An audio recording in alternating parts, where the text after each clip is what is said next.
প্রিয় দর্শক, মনে করুন আপনার কাছে মাইক্রোসফট এক্সেলে এরকম একটি ডেটা রয়েছে, যেখানে আপনাকে বলা হয়েছে টেক্সট এবং নাম্বারগুলোকে আলাদা আলাদা করতে।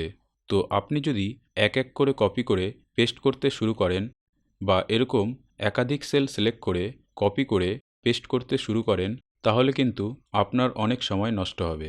তো এরকম ক্ষেত্রে প্রথমে ডেটা সেল লিস্টটিকে সিলেক্ট করে কিবোর্ডে Ctrl+G প্রেস করে গো টু উইন্ডো ওপেন করব।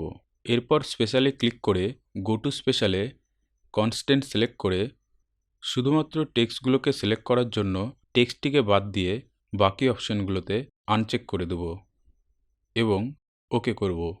তো দেখুন, শুধুমাত্র টেক্সটগুলো সিলেক্ট হয়ে গেল।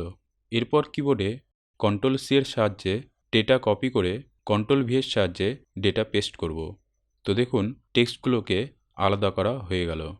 সেম একই রকমভাবে প্রথমে ডেটা সেল রেঞ্জটিকে সিলেক্ট করে কিবোর্ডে Ctrl+G প্রেস করে স্পেশালে গিয়ে কনস্ট্যান্ট সিলেক্ট করে শুধুমাত্র নাম্বারসগুলোকে সিলেক্ট করার জন্য নাম্বারসটিকে বাদ দিয়ে বাকি অপশানগুলোতে আনচেক করে দেব। এরপর ওকে করব। তো দেখুন, এবার শুধুমাত্র নাম্বারসগুলো সিলেক্ট হয়ে গেল।